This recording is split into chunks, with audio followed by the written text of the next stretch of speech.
Sitharaman serial October 30 இன்னைக்கான எபிசோடில் என்ன நடக்கலாம் அப்படிங்கிறத ரிவ்யூவாக பார்க்கலாங்க. அம்மா உங்களுக்கு வேறு ஏதாவது வேணுமா? நான் உள்ளே போய் கதவை தாப்பால் போட்டுக்குவோம்மா. காலையில் வரைக்கும் நான் வெளியிலேயே வரமாட்டேங்கிறாங்க செல்வி. ஏன் செல்வி, நிஜமாவே சொல்கிறியா? நிஜமாவே முத்தாராமன் நம்ம வீட்டுக்கு வருமா அப்படின்னு அஞ்சலி கேட்கவும், ஆமாம்மா எனக்கு ரொம்ப பயமாக இருக்குது, ஏதாவது வேணும்னா இப்போவே சொல்லிடுங்க, நான் கிளம்புறேன் அப்படின்னு சொல்லிட்டு செல்வி அங்கேருந்து கிளம்பிடுறாங்க. அஞ்சலி, பிரியா, சத்யா 3 பேரும் அப்படியே பயந்து நடுங்கிட்டு இருக்காங்க. அதுக்கப்புறம் சீதா ஒரு பிளான் போட்டு ஒரு பேக் எடுத்துகிட்டு வந்து விசில் அடிக்கிறாங்க கார்டனில் நின்று. அப்போது செக்யூரிட்டி, செல்வி, ராம் எல்லாருமே வந்துடுறாங்க. நம்ம ஐட்டம் ரெடி ஆயிடுச்சு, இந்தாங்க எல்லாரும் அப்படின்னு சொல்லிட்டு எல்லார் கையிலையும் சலங்கை கொடுக்குறாங்க. துரைக்கும் சலங்கை கொடுக்குறாங்க. அதுக்கப்புறம் அவங்க ஒரு பிளான் சொல்கிறாங்க. நைட் எல்லாரும் தூங்கினதுக்கப்புறமா நான் அவங்க ரூம் முன்னாடி போய் நின்று டான்ஸ் ஆடுறேன். அந்த சலங்கை சத்தம் கேட்டதும் அவங்க ரொம்பவே பயந்து போயிடுவாங்க. அதுக்கப்புறம் டோர் ஓப்பன் பண்ணி வெளியே வருவாங்க. அந்த டைமில் அவங்களுக்கு பின்னாடி இருந்து, பாஸ் நீங்கள் டான்ஸ் ஆடணும். அந்த சவுண்டு நின்னதுமே, தாடி அங்கிள் நீங்கள் டான்ஸ் ஆடணும். அதுக்கப்புறம் செல்வி அக்கா நீங்கள், அதுக்கப்புறம் வாட்ச்மேன் அண்ணா நீங்கள். இப்படி எல்லாரும் ஆடி முடிச்சதும் அவங்க பயந்து போய் ரூமுக்கு போயிடுவாங்க. அதுக்கப்புறம் எல்லாருமா ஒன்றா சேர்ந்து ஒரே டைமில் அந்த சலங்கு சத்தத்தோட டான்ஸ் ஆடும்போது கண்டிப்பாக அவங்க பயந்துருவாங்க அப்படின்னு சீதா சொல்லவும், சீதா இது ஒர்க் அவுட் ஆகுமாங்கிறாங்க ராம். கண்டிப்பாக ஒர்க் அவுட் ஆகும் பாஸ், நீங்கள் வேணா பாருங்க அப்படின்னு சீதா சொல்லவும், வாட்ச்மேன் உடனே சலங்கி எடுத்து டன்னுங்கிறாங்க. சத்தம் வருது, முதல்ல சத்தம் போடாதீங்க அப்படின்னு சொல்லிட்டு அங்கே போட்ட மீட்டிங்லேருந்து எல்லாரும் அப்படியே கலைஞ்சு போயிடுறாங்க. அதுக்கப்புறம் நைட் ஆனதுமே பிரியா, அஞ்சலி, சத்யா 3 பேரும் தூங்கிட்டு இருக்காங்க. அப்போ வெளியே டோருக்கு வெளியே நின்று சீதா டான்ஸ் ஆடுறாங்க. அந்த சலங்கை சத்தம் கேட்டதும் இது கண்டிப்பாக அந்த தையல்காரி வேலையாக தான் இருக்கும். அவள் தான் நம்மளை ஏதோ பயப்படுத்துறதுக்காக இந்த மாதிரியெல்லாம் பண்ணிகிட்ருக்கா அப்படின்னு சொல்லிட்டுருக்க. சீதா வெளியே நின்று டான்ஸ் ஆடிக்கிட்டே இருக்காங்க. அதுக்கப்புறம் சலங்கை சத்தம் அதிகமாக கேட்க ஆரம்பித்ததும் எனக்கு ரொம்ப பயமாக இருக்குது, வாங்க முதல்ல போய் என்ன ஏதுன்னு வெளியே பார்க்கலாம் அப்படின்னு சொல்லிட்டு 3 பேரும் வெளியே வந்து டோர் ஓப்பன் பண்ணி பார்க்குறாங்க. சீதா உடனே ஓடி போய் ஒழிஞ்சுக்கிறாங்க. உடனே ராம் பின்னாடி நின்று டான்ஸ் ஆட ஆரம்பிச்சிடறாங்க. 3 பேரும் அப்படியே தேடிக்கிட்டே போகிறாங்க சலங்கை சத்தம் எங்கேருந்து வருதுன்னு சொல்லிட்டு. துரை பார்த்தீங்கன்னா மாடிக்கு போகிற ஸ்டெப்ஸில் நின்று அப்படியே ஆட ஆரம்பிச்சிடறாரு. அங்கே திரும்பி பார்க்கவும் துரை அங்கேருந்து ஒளிஞ்சுக்கிறாங்க. அதுக்கப்புறம் பின்னாடி இருந்து செல்வி டான்ஸ் ஆடுறாங்க. டோரில் அந்த நிழலை பார்த்ததும் 3 பேர் அப்படியே பயந்துக்கிறாங்க. அதுக்கப்புறம் வாட்ச்மேனும் அதே மாதிரி டான்ஸ் ஆடுறாங்க. எல்லாம் பக்கம் இருந்து இப்படி மாற்றி சலங்கை சத்தத்தை கேட்டதும் 3 பேர் பயந்து போய் ஓடி போய் டோரை க்ளோஸ் பண்ணிட்டு படுத்துக்கிறாங்க. ஒரே டைமில் 5 பேரும் டான்ஸ் ஆடுறாங்க. அப்போ மொத்தமாக சலங்கை சத்தம் கேட்டதும் பயந்து போய் அப்படியே தூங்கிடுறாங்க.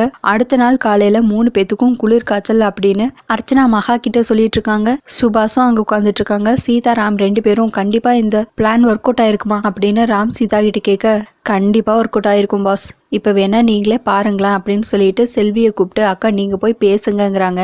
செல்வியும் நேராக மகா கிட்ட போய் நின்று, அவங்களுக்கு பயங்கரமாக காய்ச்சல் அடிக்குதுமா, நானும் தொட்டு பார்த்தேன் அப்படின்னு சொல்ல, அது எப்படி 3 பேத்துக்கு ஒரே மாதிரி காய்ச்சல் வரும்? அவங்க காலேஜ் கட் அடிக்கிறதுக்காக இப்படி ஏதாவது சொல்லிட்டு இருப்பாங்க, நான் கூப்பிட்டேன்னு போய் அவங்கள கூட்டிட்டு வா அப்படின்னு சொல்ல, செல்வியும் அதே மாதிரி அஞ்சலி, பிரியா, சத்யாவை போய் 3 பேத்தையும் எழுப்பி மகா மேடம் கூப்பிட்டாங்க வாங்க அப்படின்னு சொல்லவும், இதோ வரோம் அப்படின்னு சொல்லிட்டு 3 பேரும் அப்படியே பெட்ஷீட்டெல்லாம் எடுத்து போத்திக்கிட்டு வராங்க. மகா முன்னாடி வந்து நிற்கிறாங்க. என்னாச்சு 3 பேத்துக்கும் அப்படின்னு சொல்லி கேட்க, கண்டிப்பாக நைட்டு நடந்த விஷயத்தை பற்றி வாயே திறக்கக்கூடாது, அப்புறம் சித்தி கெஸ் பண்ணிடுவாங்க, நம்மளே க்ளூ கொடுத்த மாதிரி ஆயிரும், அதை பற்றி எதுவுமே பேசக்கூடாது அப்படின்னு 3 பேரும் அப்படியே முணுமுணுத்துக்கிட்டே பேசிகிட்டு இருக்காங்க. அது எப்படி 3 பேத்துக்கு ஒரே மாதிரி ஒரே டைமில் குளிர் காய்ச்சல் வந்துச்சு அப்படின்னு மகா கேட்க, தெரியலேங்கிறாங்க. சரி ஐஸ்கிரீம் ஏதாவது சாப்பிட்டீங்களா அப்படின்னு கேட்க, இல்லைங்கிறாங்க. சரி கூலிங் வாட்டர் ஏதாவது குடிச்சிங்களான்னு அர்ச்சனா கேட்க, அதுவும் இல்லைங்கிறாங்க. கரெக்டாக அந்த டைமில் வாட்ச்மேன் அன்யூனிஃபார்மில் பட்டையை போட்டுட்டு வராங்க. அம்மா அம்மான்னு சொல்லிட்டு, எதுக்கே இப்போ நீ என்னை அம்மா அம்மான்னு கூப்பிட்டுருக்க? நான் உன்னை பெத்தனா? ஆளாளுக்கு அம்மா அம்மான்னு கூப்பிட்டு இருக்கீங்க, நான் அந்தளவுக்கு கேவலமாக போயிட்டேனா? உங்களுக்கெல்லாம் என்னை பார்த்தா எப்படி தெரியுது அப்படின்னு அவர் திட்டிட்டு இருக்க. அம்மா நீங்கள் என்ன வேணாலும் சொல்லிக்கோங்க அப்படின்னு வாட்ச்மேன் சொல்லிட்டு இருக்க. யூனிஃபார்ம் எங்கே? முதல்ல யூனிஃபார்மில் வராமல் இப்படி பட்டையை போட்டுட்டு வந்திருக்க அப்படின்னு மகா கேட்கவும், ஆமாம்மா நான் இன்னைக்கு ஆஃப் டே லீவு, யார் என்ன சொன்னாலும் நான் கேட்க மாட்டேன் அப்படின்னு வாட்ச்மேன் சொல்லவும், என்னாச்சு ஏன் லீவு அப்படின்னு மகா கேட்கவும், அம்மா நைட்டெல்லாம் அங்கேயும் இங்கேயுமா ஆடுது, இப்படி நடக்குது அப்படி நடக்குது, அந்த சத்தத்தை கேட்டு பயந்து எனக்கு குளிர் காய்ச்சல் வந்துடுச்சு, உடம்பெல்லாம் நடுங்குது, காய்ச்சலும் வேற அடிக்குது, நான் போய் முதல்ல அம்மன் கோவிலில் மந்திரிச்சிட்டு வரேன் அப்படின்னு வாட்ச்மேன் சொல்லவும், என்ன இவன் வளர்றாங்கிறாங்க மகா, நீங்கள் என்ன சொன்னாலும் பரவாயில்லம்மா, நான் இன்னைக்கு ஆஃப் டே லீவு, நான் கிளம்புறேன் அப்படின்னு சொல்லிட்டு வாட்ச்மேன் அங்கேருந்து வெளியே போகிறாங்க. அப்போது அஞ்சலி, பிரியா, சத்யா 3 பேரும் யோசிக்கிறாங்க, நம்மளுக்கு இருக்கிற அதே ப்ராப்ளம்ஸ் எல்லாம் இருக்குன்னா அப்போ நைட்டு ஏதோ வந்திருக்கு அப்படின்னு 3 பேரும் பேசிக்கிறாங்க. அதுக்கப்புறம் சித்தி நாங்கள் கிளம்புறோம் அப்படின்னு சொல்லிட்டு அங்கேருந்து 3 பேரும் போகிறாங்க. வாட்ச்மேனை ஃபாலோ பண்ணி போகிறாங்க. அப்போ வாட்ச்மேன் கரெக்டாக செல்வி கிட்ட பேசிகிட்டு இருக்காங்க.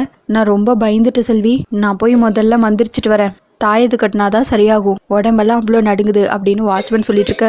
இதே மாதிரி தானே நம்மளுக்கும் இருக்கு அப்படின்னு 3 பேரும் பேசிக்கிறாங்க. அதுக்கப்புறம் இந்த வாட்ச்மேனை பிடிச்சி எப்படியாவது தாயத்தை நம்மளும் வாங்கிடணும், இந்த விஷயத்த சித்தி கிட்ட சொன்னா பெரிய பிரச்சனை ஆயிரும், அப்புறம் சித்தி கண்டுபிடிச்சிருவாங்க அப்படின்னு சொல்லிட்டு வாட்ச்மேன் கிட்ட நேரா வராங்க. செல்வி அங்கிருந்து கிளம்பிடுறாங்க.